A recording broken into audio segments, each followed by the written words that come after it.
Au moment où ma sœur a prononcé ces mots, la pièce a explosé. Les 15 appartements loués sont à moi, a-t-elle déclaré d'une voix forte, assurée et triomphante. Elle n'aura rien. Les gens applaudissaient. J'ai vu mes tantes sourire. J'ai vu mes cousins hocher la tête. J'ai vu mes parents rester silencieux et dans ce silence, la choisir. Je n'ai pas interrompu. Je ne me suis pas défendu. Je n'ai même pas cligné des yeux. J'ai souri lentement, délibérément. Je me suis tourné vers mon père. « Papa », ai-je dit d'une voix calme, malgré la brûlure dans ma poitrine. « Tu ne sais vraiment pas, n'est-ce pas ?» Les applaudissements se sont tus comme si le courant avait été coupé. Mon père s'est figé, son visage se figeant. Ma sœur s'est tournée vers moi, la panique se mêlant à son assurance. « Non, quoi ?» a-t-elle demandé. Et c'est là que j'ai compris quelque chose auquel aucun d'eux n'avait pensé. Ils croyaient que cette réunion portait sur la question de savoir qui méritait ces logements. Je savais qu'il s'agissait de savoir qui en était le propriétaire légal. La réunion eut lieu dans la salle à manger de mes parents, celle qui embaumait toujours légèrement le vieux bois et l'argenterie. C'était la pièce réservée au moment où la famille voulait afficher son unité. Anniversaire, fête et conversation où l'on prenait des décisions sans consulter personne. J'étais en retard de quelques minutes, volontairement. En entrant, toutes les chaises étaient déjà prises, sauf celle tout au fond de la table. Ma sœur était assise près du bout de la table, juste à côté de mon père. Elle se tenait détendue, assurée, comme si elle était plus à sa place que quiconque. Un épais dossier en cuir était posé devant elle, parfaitement aligné avec le bord de la table. Ma mère se tenait debout, derrière sa chaise, une main appuyée sur le dossier, l'autre effleurant l'épaule de ma sœur. Elle n'avait pas besoin de parler. Le message était clair. J.M. Cease and Silence. Personne ne me salua. Personne ne me demanda comment j'allais.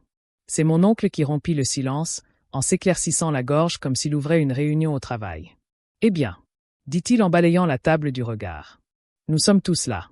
Parlons immobilier. » Ma sœur n'a pas attendu la permission.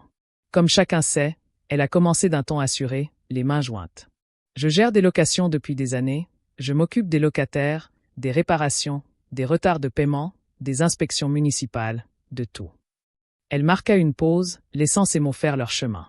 Puis elle reprit. 15 biens locatifs dans 3 villes. Ce n'est pas quelque chose qu'on confie à quelqu'un qui ne se rend pas compte du travail que cela représente. Plusieurs têtes acquiescèrent. Ma tante sourit, approbatrice. Elle a raison. C'est toujours elle qui a géré ça. Ma sœur me jeta un bref coup d'œil avant de se tourner vers les autres. Et Éléanore, dit-elle comme si elle expliquait une évidence à un enfant, ne s'est jamais vraiment intéressée à la location immobilière. Je sentis cette boule familière dans ma poitrine. Elle a sa vie, poursuivit ma sœur. Sa carrière, un travail de bureau. Rien de mal à ça, mais ça, fit-elle un vague geste de la main. Ce n'est pas son univers. Quelqu'un rit doucement. Je gardai les yeux rivés sur la table.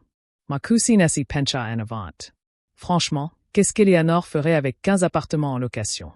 Ma sœur, saisissant l'occasion, ajouta aussitôt. Elle a toujours été sensible, méticuleuse. Pas vraiment faite pour ce genre de responsabilité. J'avais l'impression qu'il me manquait quelque chose. Je regardais alors mon père, espérant naïvement qu'il dirait quelque chose, qu'il la corrigerait, qu'il se souviendrait de toutes ces années où j'avais géré en silence des problèmes que personne d'autre ne voulait affronter. Il évita mon regard. Ma mère prit enfin la parole. Sa voix était douce, apaisante, comme toujours lorsqu'elle voulait arranger les choses sans rien changer. « Nous voulons simplement le meilleur pour la famille, » dit-elle. « Pas pour moi. »« Pour la famille » répéta ma sœur en se redressant, sentant que la situation lui était désormais totalement favorable. « Alors, n'y allons pas par 4 chemins, » dit-elle fermement. « J'ai déjà parlé au comptable. Je me suis occupée de toute la logistique. C'est plus simple ainsi. » Elle se tourna vers moi, l'air poli mais froid. « Les 15 appartements sont à moi, » a-t-elle déclaré. Eleanor Enora Rain. Ces mots ont résonné comme un coup de massue, mais le silence est resté pesant. Ni surprise, ni protestation, car à leurs yeux, ce n'était pas de la cruauté, mais de l'efficacité. Ma sœur s'est adossée à sa chaise, satisfaite, comme si elle venait de conclure un marché. Elle m'observait attentivement, attendant le moindre signe. Colère, larmes, explosion de colère, quelque chose qu'elle pourrait pointer du doigt en disant « Voilà pourquoi elle ne sait pas gérer les choses. » Je sentais tous les regards braqués sur moi. Mes mains restaient immobiles sur mes genoux. Je n'ai pas argumenté. Je n'ai pas supplié. Je ne me suis pas défendu. J'ai lentement levé la tête et croisé son regard. « Continuez, » ai-je dit calmement. « Je vous écoute. » Ses lèvres se sont étirées en un petit sourire triomphant. Elle pensait que mon silence valait acceptation. Ce qu'elle ne comprenait pas, aucun d'eux ne le comprenait. La seule chose que je comprenais, c'était que j'écoutais depuis des années et que je n'étais pas venu à cette réunion sans préparation. Ils ont continué à parler après cela. C'était étrange. Une fois que ma sœur eut donné son explication, la conversation prit un tournant inattendu, comme si mon avenir avait déjà été rangé aux oubliettes. On repoussa des assiettes. Quelqu'un resservit de l'eau. Ma tante demanda s'il fallait appeler le comptable pour finaliser les choses. Assise là, je respirais lentement, à l'écoute. Pendant des années, ce fut mon rôle, présente mais facultative, vue mais ignorée. Leur prévisibilité était presque réconfortante. Ma sœur croisa les jambes et s'appuya contre mon père. « J'ai besoin d'accéder aux dossiers restants », dit-elle nonchalamment. « Certains documents anciens traînent encore un peu partout. » Mon père acquiesça. « Tout ce dont vous avez besoin. » Je remarquai la facilité avec laquelle il le disait, son absence d'hésitation. Ma sœur sourit, rassurée. « J'ai aussi besoin des doubles. Des clés. Certains locataires sont en retard, et je veux m'assurer que tout soit réglé efficacement. » « Efficacement » demandai-je en levant les yeux. « Vous voulez dire les locataires de la rue Maple » demandai-je doucement. Le silence retomba sur la table, mais cette fois, il était différent. Ma sœur se tourna vers moi, surprise. « Qu'est-ce qu'ils ont ?»« Rien, dis-je en haussant légèrement les épaules. Je pensais juste que vous voudriez peut-être être plus précise. » Elle me fixa un instant de trop avant de se reprendre. « Je peux m'occuper de tout ça, Éléanore. Tu ne comprendrais pas les détails. » C'était sa phrase fétiche. J'acquiesçais comme pour accepter l'explication, mais intérieurement, je revivais des souvenirs qu'elle ignorait. Des courriels de locataires reçus tard le soir, dont elle prétendait qu'ils n'existaient pas. Des factures qui ne correspondaient jamais aux travaux décrits, des acomptes qui disparaissaient pendant des semaines avant de réapparaître. Je l'avais remarqué. Je l'avais toujours remarqué. Mon oncle laissa échapper un petit rire gêné. Éléanore a toujours été observatrice. Elle aurait peut-être dû faire de la comptabilité ou de l'audit, plaisanta ma cousine. Un éclat de rire général s'ensuivit. Je souris poliment, même si j'avais l'estomac noué. Ma sœur se pencha vers moi et baissa la voix. « Tu n'es pas obligé de faire ça, » dit-elle. « On peut faire simple. »« Simple pour qui ?» demandai-je. Son regard se durcit. « Pour tout le monde. » Voilà ce qui nous différenciait. Elle pensait que « tout le monde » désignait les personnes les plus bruyantes. Je pensais que cela signifiait les personnes que la vérité convainquait. Ma mère s'éclaircit la gorge. « Éléanore, ma chérie, si quelque chose te tracasse, tu devrais le dire maintenant. » Je la regardai, puis la regardai vraiment. Pendant toutes ces années, elle m'avait dit d'être patiente, de garder mon calme, de ne pas faire de vagues. Je pris une grande inspiration. « Ça ne me dérange pas, » dis-je calmement. « J'essaie juste de comprendre comment nous en sommes arrivés à cette conclusion. » Ma sœur renifla. « C'est évident. »« C'est tout ?» demandai-je. Elle se redressa sur sa chaise. « Oui. Grand-père a légué les propriétés à papa. Papa m'a laissé m'en occuper. J'ai fait le travail. Point final. » Elle l'affirma avec certitude. Comme si la répétition seule pouvait rendre cette idée inébranlable. Je me tournai vers mon père. « C'est ce que tu penses ?» demandai-je prudemment. Il hésita. Un instant, mais ce fut suffisant. L'hésitation se répandit dans la pièce comme un courant d'air. Ma tante remua sur sa chaise. Mon oncle fronça légèrement les sourcils. Ma sœur le remarqua aussi, sa mâchoire se crispa et elle tapa du pied. « Papa » dit-elle sèchement. « Tu le sais. » Il hocha la tête. Mais sa voix était plus douce maintenant. C'est ainsi que je l'avais compris. Oui. Enfin, compris. Pas confirmé. Pas vérifié. Compris. Je me suis adossé à ma chaise et j'ai de nouveau joint les mains. D'accord, dis-je doucement. Ma sœur expira de soulagement, prenant ma réaction pour un abandon. Bien, dit-elle. Alors, c'est terminé. Elle jeta un coup d'œil autour de la table et s'éloigna déjà. Ce qu'elle ne réalisait pas, ce qu'aucun d'eux ne réalisait, c'est que plus il parlait, plus cela devenait clair. Il ne mentait pas. Il supposait. Et les suppositions, je le savais, sont fragiles. Je baissai les yeux vers mon sac posé à côté de la chaise. À l'intérieur se trouvait tout ce qu'il n'avait pas demandé à voir. Je ne le pris pas encore. Non pas par peur, mais parce que le timing est important. Et au moment où elle se sentait le plus en sécurité, c'est là que la vérité ferait le plus de mal. Ma sœur rassemblait déjà son dossier quand j'ai repris la parole. « Papa » dis-je d'une voix basse. Je n'ai pas haussé le ton. Je n'en avais pas besoin. Elle s'est figée, les doigts toujours posés sur l'étui en cuir. « Oui » répondit mon père, l'air fatigué, plus vieux qu'au début de la réunion. J'ai choisi mes mots avec soin. Avant de conclure, j'ai demandé « Puis-je te poser une question ?» Ma sœur a expiré profondément. « Eleanor, nous n'avons qu'une seule question, » dis-je en levant un doigt. Je ne l'ai pas regardé. Silty plate. Un silence pesant s'est installé dans la pièce, ce silence gênant qui règne quand on sent que quelque chose va changer, sans savoir encore comment. Mon père a hoché lentement la tête. « D'accord. » Je me suis légèrement penché en avant, posant mes avant-bras sur la table. « Est-ce que grand-père t'a déjà dit ?» J'ai demandé qu'il avait transféré la gestion des biens locatifs avant de mourir. L'atmosphère sembla se charger d'émotion. Mon père cligna des yeux. « Transféré ?» Ma sœur a éclaté de rire. « Trop vite, trop fort. C'est ridicule, a-t-elle dit. Tout est passé par la succession. Tu le sais. » Je ne l'ai pas regardé. « Je te pose la question, papa, ai-je dit. » Mon père a froncé les sourcils et a cherché dans sa mémoire. « Je ne crois pas. As-tu vu les documents toi-même » ai-je demandé gentiment. C'est alors que sa confusion s'est muée en une inquiétude plus profonde. « J'ai confié les papiers à ta sœur, a-t-il dit.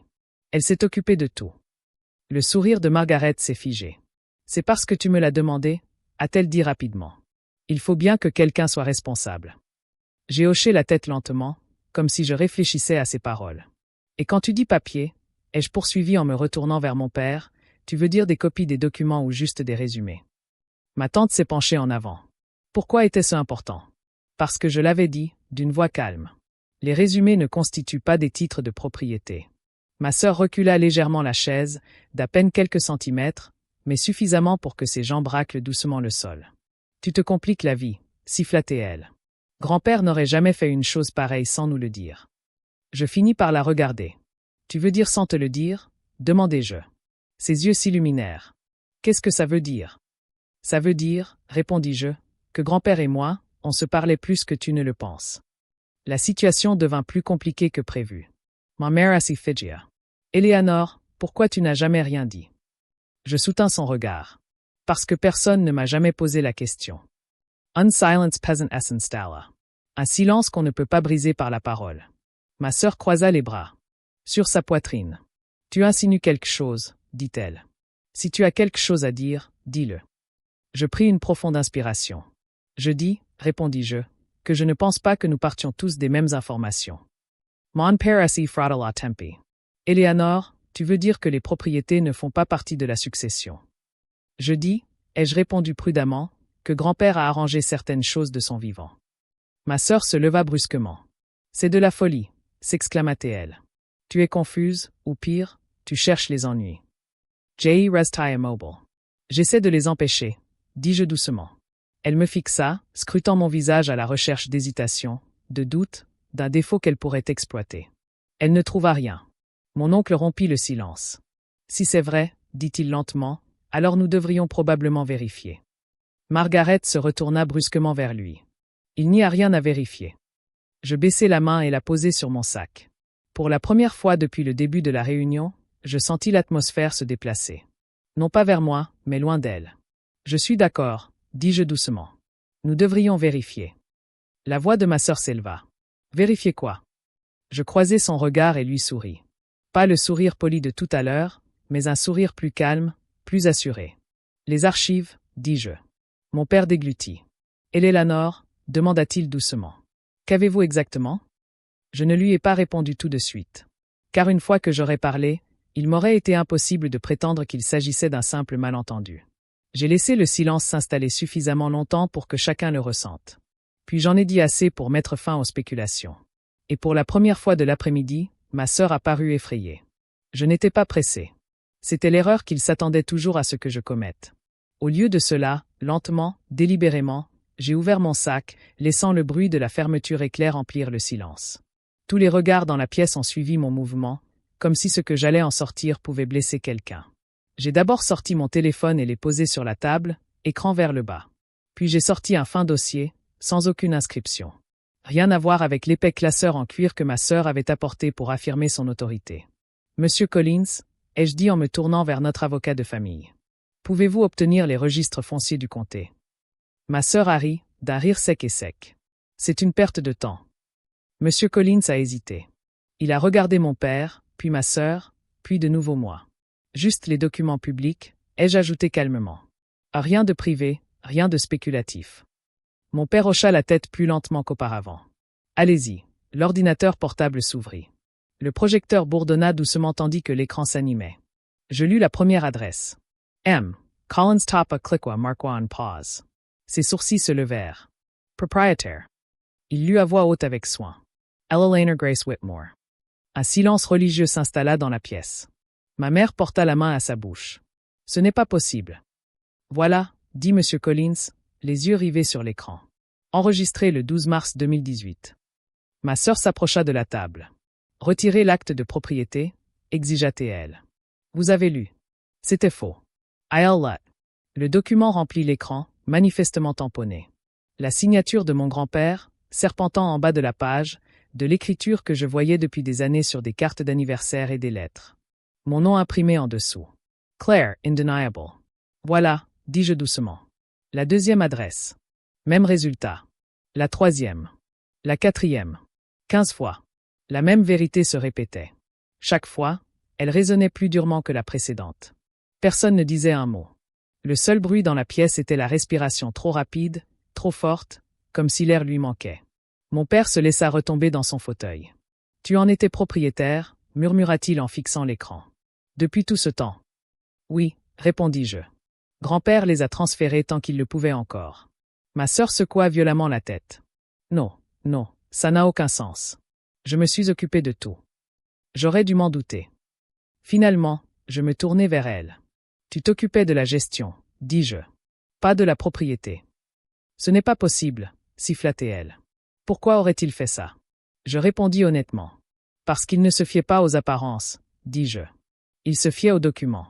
La voix de ma mère tremblait. « Pourquoi ne nous l'a-t-il pas dit ?» Il me l'a dit, dis-je. Et il m'a expliqué pourquoi. Les mots résonnèrent, lourds de sens. Monsieur Collins s'éclaircit la gorge. « Ces transferts sont légalement valides, » dit-il. Elles sont antérieures au décès de Monsieur Whitmore de plus d'1 an. Ma sœur regarda mon père, désespérée. « Papa, dis quelque chose. » Il n'y parvint pas. Il fixait toujours l'écran, ces preuves qu'il n'avait jamais demandé à voir. Je réfléchissais. Commença-t-il, puis s'arrêta. J'ai supposé. J'acquiesçai. C'était ce que craignait grand-père. Ma sœur recula de la table, sa confiance s'effritant à chaque pas. « Tu déformes la vérité, » dit-elle. « Tu déformes toujours la vérité. » Je restai où j'étais. « Non, » répondis-je. Je les lis pour la première fois depuis le début de la réunion. L'atmosphère avait changé. Non pas parce que j'avais élevé la voix, non pas parce que j'avais exigé quoi que ce soit, mais parce que les faits semblaient parler d'eux-mêmes. Ma sœur chercha du regard un appui. Personne ne soutint son regard. Elle se retourna vers moi, la voix brisée. « Alors, qu'en dis-tu » Je la fixai droit dans les yeux. « Je dis, » répondis-je, « que cette réunion ne porte pas sur la question des loyers. » Je fis une pause, laissant le poids de l'instant s'installer. Il s'agissait de savoir à qui ils appartenaient vraiment. Et sur ces mots, l'histoire à laquelle ma famille avait cru pendant des années s'effondra enfin sous le poids de ses propres présupposés. Pendant un instant, personne ne bougea. Les preuves brillaient encore sur l'écran derrière nous. 15 adresses, 15 confirmations, 15 accusations silencieuses contre tout ce que ma sœur venait d'affirmer. La réunion, qui avait commencé sous les applaudissements, avait maintenant des allures de salle d'audience. Margaret fut la première à craquer. « Tu as tout manigancé » dit-elle d'une voix tranchante et fragile. « Tu m'as laissé parler. Tu as laissé me ridiculiser. » Je secouai lentement la tête. « Non, dis-je. Tu l'as fait toi-même. » Elle se tourna vers mon père, la panique se lisant dans ses yeux. « Papa, tu sais que je me suis occupé de tout. J'ai protégé cette famille. Tu as fait ce que tu avais le droit de faire, dis-je. Ce n'est pas pareil. » Ma mère Asavanka, les mains tremblantes. « Éléanore, je t'en prie, » dit-elle doucement. « Nous n'avons pas à nous déchirer ainsi. » J'ai senti une tension intérieure. Je n'ai pas apporté la vérité dans cette pièce, ai-je dit. Elle était déjà là. Margaret a ri d'un rire forcé. « Allons donc, » a-t-elle dit. « Tu crois vraiment qu'on va croire que grand-père a tout noté en secret et que personne ne s'en est aperçu? Il l'a remarqué, ai-je répondu. Il ne m'a juste rien dit. Je me suis baissé et j'ai ouvert le simple dossier que j'avais apporté. Cette fois, je n'ai pas hésité. À l'intérieur se trouvait une épaisse pile de documents, organisés, classés, précis. Les 5 dernières années, ai-je poursuivi. J'ai examiné les comptes de location. En silence, les yeux de Margaret se sont écarquillés. Vous n'aviez aucun droit. J'avais parfaitement raison, dis-je calmement. J'étais la propriétaire. Je posai le dossier sur la table et le tendis à Monsieur Collins. Des récapitulatifs détaillés, dis-je. Chaque loyer perçu, chaque dépense facturée, chaque anomalie. Mon oncle se pencha en avant, la curiosité l'emportant sur la gêne. Quel genre d'anomalie? Je croisai son regard. Des dépôts manquants, des réparations gonflées, des fournisseurs fictifs. Margaret frappa la table du poing. C'est un mensonge. C'est documenté, dis-je. Et vérifié. Monsieur Collins feuilleta les pages, son expression se durcissant à chaque page tournée. Ce ne sont pas des spéculations, dit-il calmement. Ce sont des anomalies. Combien? Demanda mon père, hystérique. J'avalai ma salive avant de répondre. $243,900. Le chiffre planait dans l'air comme une fumée. Ma mère chancela sur sa chaise. Ce n'est pas possible. Margaret secoua violemment la tête. Tu manipules les chiffres. Ce n'est pas du vol. C'est un malentendu. Les malentendus ne créent pas de facture fantôme, répliquai-je. Ni de paiement en espèces jamais crédité. Elle se tourna vers moi, les yeux flamboyants. Tu es restée silencieuse exprès. Tu voulais que j'échoue. Je me levai lentement, d'un pas assuré. Je suis restée silencieuse parce que grand-père me l'a dit, dis-je, ma voix brisant enfin le calme prudent. Il m'avait prévenu. Il avait dit que si je parlais trop tôt, la vérité disparaîtrait sous des excuses. Le calme régnait. Mon père leva brusquement les yeux. T'a-t-il mis en garde contre? Margaret? Oui, je disais la même chose de tous ceux qui confondaient accès et droit. La voix de Margaret assis brisa. Tu m'as laissé tout gérer. Tu as insisté, dis-je. J'ai tout documenté. Elle me fixa, incrédule, et laissa éclater une colère brute. Et alors? Demanda-t-il. Tu vas poursuivre ta propre sœur en justice?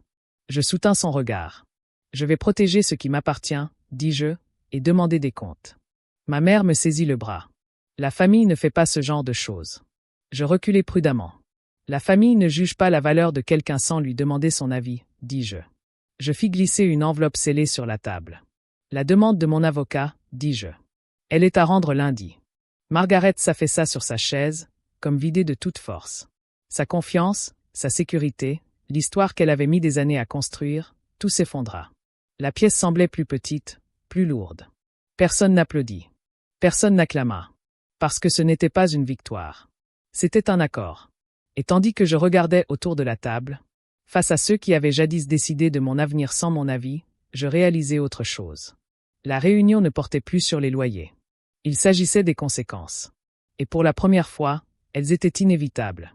Je n'attendis plus un mot de plus. Il n'y avait plus rien à discuter, plus rien à expliquer. Les faits étaient déjà là, froids et nets, sur l'écran, soigneusement rangés dans le dossier que j'avais apporté. Rester là n'aurait fait qu'alimenter les négociations, et j'en avais assez de négocier ma propre réalité. Je pris mon sac et me levai. « Éléanor, dit mon père d'une voix tremblante. Doucement. On peut en parler. On en parle depuis des années, répondis-je. C'est la première fois qu'on fait quelque chose de concret. Margaret leva les yeux vers moi, le visage pâle, sa confiance envolée. Envolée. Tu ne peux pas simplement partir, dit-elle. Ça nous concerne tous. C'est précisément pour ça que je m'en vais, ai-je répondu. J'ai quitté la cafétéria sans me retourner. Lundi matin, la demande a été déposée. Assise dans le bureau de mon avocat, les mains à plat sur le bureau, j'ai laissé la greffière tamponner les documents reçus. Le son était faible, presque décevant, mais c'était comme une ligne tracée à travers 5 années de silence. Bien sûr. Mardi, 2 enquêteurs m'ont contacté pour fixer un rendez-vous. Nous nous sommes installés dans un café tranquille, mon dossier ouvert entre nous, les pages étalées comme une carte des décisions prises sans supervision. Ils ont posé des questions. J'ai répondu calmement, méthodiquement, comme je l'avais appris quand les faits primaient sur les émotions. Personne n'a élevé la voix. Personne ne m'a accusé de quoi que ce soit. Ils ont simplement pris des notes. Cette nuit-là, mon téléphone a vibré sans cesse. Margaret a sonné encore et encore. Puis les SMS sont arrivés les uns après les autres. J'ai compris que non. Je croyais que tout était approuvé. Je peux arranger ça. Je les ai tous lus sans répondre. 1 heure plus tard, un message vocal est arrivé. Sa voix tremblait maintenant, dépouillée de l'autorité qu'elle avait si facilement exercée. Pendant la réunion, Éléanor, je t'en prie, dit-elle. Je me vengerai. Je jure que je n'ai jamais voulu que ça arrive. J'ai écouté une fois, puis j'ai effacé l'enregistrement. J'ai écrit un seul message et je l'ai envoyé. Remettez-moi les clés sous 48 heures. Elle n'a pas répondu. Elle n'en avait pas besoin. Jeudi, j'avais déjà pris rendez-vous avec le serrurier. Debout devant le premier logement locatif, les clés encore chaudes dans ma main, je ne ressentais pas de triomphe. J'éprouvais une étrange impression d'ancrage. L'immeuble paraissait ordinaire. Un bardage délavé, de la peinture écaillée, un vélo d'enfant appuyé contre la clôture. C'était pour ça que tout le monde s'était battu.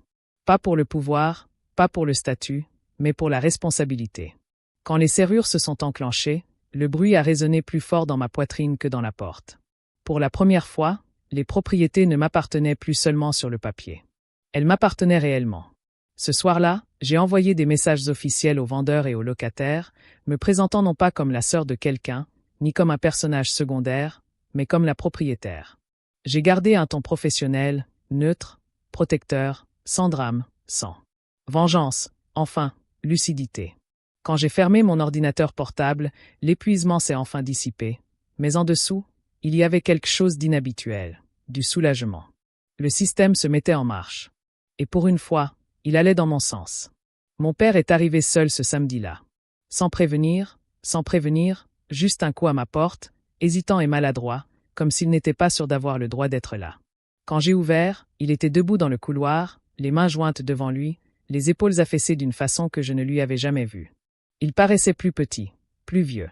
Plus l'homme qui imposait sa voix, mais quelqu'un qui avait fini par réaliser tout ce qui lui avait manqué. « Je peux entrer » a-t-il demandé. Je me suis écarté. Nous nous sommes assis aux extrémités opposées du canapé, l'espace entre nous pesant tout ce qui était resté non dit pendant des années. Il a fixé ses mains longuement avant de parler. « Je ne savais pas » a-t-il dit doucement. « J'attendais. Je pensais » a-t-il poursuivi en avalant difficilement sa salive, que le plus sûr était de laisser Margaret gérer la situation. Elle était bruyante, autoritaire, toujours en quête de contrôle. « Héros !» Sa voix s'éteignit et je restai silencieuse. Je terminai la phrase pour lui. Il hocha la tête, une pointe de honte traversant son visage. « Je l'ai pris pour de l'obéissance, dit-il. Pour du réconfort. » Je me levai et pris la liasse de documents sur mon bureau. Les copies des actes, les chronologies, les documents qui avaient fait partie de ma vie bien avant qu'ils ne comptent pour lui. Je les lui tendis. « Vous auriez pu le savoir, » dis-je doucement. Tout cela était public. Vous n'avez tout simplement jamais regardé. Ses mains tremblaient tandis qu'il feuilletait les pages. « Il vous faisait confiance, » murmura-t-il. « Oui, dis-je, mais il vous faisait aussi confiance pour poser des questions. » Les larmes lui montèrent aux yeux et, lorsqu'il leva les yeux vers moi, elles finirent par couler. « Je ne vous ai pas vu, » dit-il. « Pas vraiment. Je suis vraiment désolé. » Les excuses ne réparaient rien, mais c'était important. Pendant des années, j'ai cru que je n'étais pas à la hauteur, dis-je doucement. Que si je parlais plus fort ou si j'insistais davantage, tu me remarquerais. Il secoua la tête, la voix brisée. Tu as toujours tendu la main. Je n'y faisais juste pas attention. Un silence s'installa ensuite. Pas un silence tendu, mais celui qui survient quand il n'y a plus rien à défendre. Il prit ma main, timidement, comme s'il n'était pas sûr que je le laisserais faire. Je le fis. Je suis fier de toi, dit-il enfin. Pas à cause des biens immobiliers, mais parce que tu t'es défendu. Je le crus, non pas parce que ses mots étaient parfaits, mais parce qu'il lui avait coûté quelque chose. Quand il partit, l'appartement semblait différent, plus léger, pas guéri, mais authentique. Et pour la première fois, je compris que la reconnaissance, même tardive, pouvait encore transformer une blessure. Ce soir-là, après le départ de mon père, je restai assise seule à la table de la cuisine, mon ordinateur portable ouvert, les fenêtres entr'ouvertes pour laisser respirer la ville. J'ai rédigé lentement, soigneusement, des courriels, des présentations aux locataires, des messages aux vendeurs, des confirmations à la banque. Rien de dramatique, rien de personnel, juste de la clarté. Pour la première fois, je n'avais plus l'impression d'avoir à défendre mon nom. Il était simplement le mien. Les jours suivants, les réponses ont afflué. Les locataires m'ont remercié pour mes explications claires. Une femme m'a dit être soulagée de savoir enfin qui contacter en cas de problème. Une autre a confié. Mon grand-père avait parlé de moi une fois, il y a des années. Avec une fierté discrète, j'ai fermé les yeux et laissé ces mots résonner en moi. L'immobilier n'était pas un trophée. C'était une responsabilité. Des lieux où les gens vivent. Des vies ordinaires, fragiles, importantes. C'était ce que tous les autres avaient manqué. Margaret a cessé d'appeler. J'ignorais quelles conséquences elle allait subir. Et je n'ai pas cherché à la contrôler. J'avais appris que la responsabilité n'impliquait pas la cruauté. Elle exigeait des limites. Ce qui m'a le plus surpris, c'est le calme que j'ai ressenti. And I triumphant, just Saran. Un soir, en fermant mon bureau à clé et en sortant respirer l'air frais, j'ai réalisé qu'autre chose avait changé. Je ne me comparais plus aux attentes de ma sœur, de mes parents, ni à celles de quiconque. J'avais protégé ce qui m'appartenait. J'avais dit la vérité quand il le fallait, sans pour autant me transformer. Voilà le véritable héritage que mon grand-père m'a laissé. Non pas les possessions, mais la patience de voir clair, le courage de parler et la sagesse de savoir quand le silence était une préparation et quand il était temps de se faire entendre. Cette nuit-là, j'ai dormi profondément. Pas d'appels incessants, pas besoin de protéger mon nom, juste du repos. Et au matin, je me suis réveillé avec cette certitude. Je n'avais rien pris à ma famille. Je m'étais assumé.